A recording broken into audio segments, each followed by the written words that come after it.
ज्ञान the treasure में आपका स्वागत है। हम आपको कुछ ऐसी जगहों के बारे में बताएंगे जहाँ कोई तो शक्ति है जो इंसानों को अपनी दुनिया में नहीं आने देते हैं।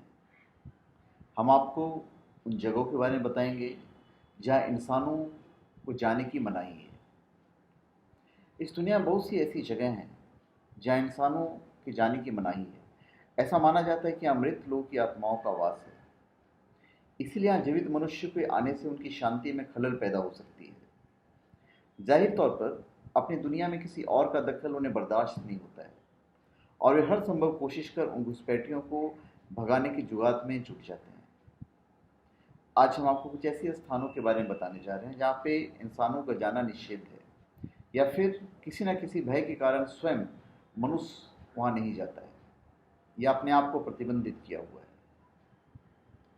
सबसे पहली जगह है इटली में Christ of the abyss. 17 metre गहराई में 22 अगस्त 1954 में, मतलब 22 अगस्त 1954, क्राइस्ट की विशालकाय पीतल की मूर्ति को पानी के अंदर रखा गया। इस तरह की कई मूर्तियां अलग अलग स्थानों पर मौजूद है, लेकिन यहाँ आने जाने वाला कोई नहीं है। फिर है कोल मैनस्कॉप, ये नाबिब रेगिस्तान है। दक्षिण नामीबिया के नाबिब रेगिस्तान में स्थित है घोस्ट टाउन या भूथा शहर। बहुत पहले की बात है, इस रेगिस्तान में बहुत भयंकर रेतीला तूफान आया था।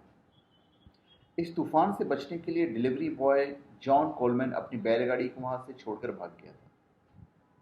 तूफान शांत होने के बाद ना तो उसकी बैलगाड़ी मिली और ना ही वो खुद।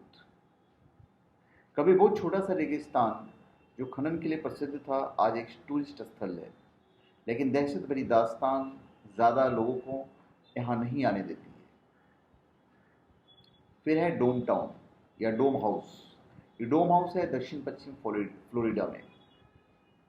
नेपल्स में वर्ष 1981 में बनाए गए इग्लू के डिज़ाइन के घर भविष्य को ध्यान में रखकर निर्मित किए गए हैं। इग्लू के डिज़ाइन के घर दिखने में बड़े खूबसूरत लगते हैं, लेकिन अफसोस सरकारी मसलों में उलझने के बाद अभी तक इन्हें पूरा नहीं करवाया जा सका, इसलिए अभी तक यहाँ लोगों की पहुँच नहीं बन पाई है और लोग पहुँच भी नहीं पाते हैं। फिर है वंडरलैंड अम्यूजमेंट पार्क, और ये बीजिंग में है। बीजिंग मतलब चीन। बीजिंग से करीब 20 मील की दूरी पर स्थित इस अम्यूजमेंट पार्क निर्माण का काम कई बार शुरू हुआ, पर किसी न किसी वजह से वो अधूरा ही रहा। 1998 में, मतलब 1998 में इसलिए रुका क्योंकि इसे बनाने के लिए पर्याप्त धनराशि नहीं थी। तो वर्ष 2008 में किसी अन्य कारण से इस अम्यूजमेंट पार्क का निर्माण नहीं होने दिया गया। स्थानीय लोग इस स्थान को श्रापित मानते हैं और यहाँ आना जाना पसंद नहीं करते। फिर है प्रिप्यात, ये यूक्रेन में है। उत्तरी यूक्रेन स्थित प्रिप्यात एक घोस्ट टाउन के तौर पर जाना जाता है। इस स्थान पर ज़्यादा लोग आना जाना पसंद नहीं करते हैं। फिर है अंगकोर वाट, कंबोडिया में। हिंदू धर्म से संबंधित दुनिया का सबसे बड़ा कॉम्प्लेक्स और विशाल समाधि वाला मंदिर है अंगकोर वाट। खमेर के राजा सूर्यवर्मन द्वितीय ने 12वीं शताब्दी की शुरुआत में यशोधरापुर में इस मंदिर का निर्माण करवाया था। उस दौर के सभी राजा शैव धर्म से संबंधित मंदिरों का निर्माण करवा रहे थे, लेकिन यह मंदिर संपूर्ण रूप से विष्णु को समर्पित है। पहले यह मंदिर हिंदुओं के लिए धार्मिक स्थल था, आज बौद्ध धर्म के अनुयायी इस मंदिर में आते हैं। फिर है एल होटल डेल सेल्टो, ये कंबोडिया में है। कंबोडिया की राजधानी बगोटा से करीब 30 मील दूरी पर स्थित यह होटल पर्यटकों को खूब आकर्षित करता है। वर्ष 1928 में इस होटल का निर्माण अमीर पर्यटकों के लिए विशेष तौर पर करवाया गया था, लेकिन जैसे जैसे बगोटा नदी दूषित होने लगी, उसके किनारे बना यह होटल भी पर्यटकों की दिलचस्पी के साथ हाथ धोता रहा। इस होटल में कई लोगों ने आत्महत्याएं भी की हैं और लोगों का मानना है कि यहाँ उनकी आत्माएं भटकती है।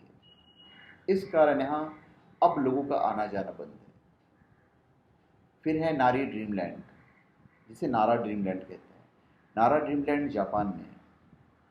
वर्ष 1961 मतलब 1961, वर्ष 1961 में कोलंबिया के डिज्नीलैंड से प्रेरित होकर बनाया गया जापान का यह पार्क जुलाई 2006 में अस्थायी तौर पर बंद कर दिया गया, क्योंकि यहाँ पर्यटकों की जान को हमेशा खतरा रहता था।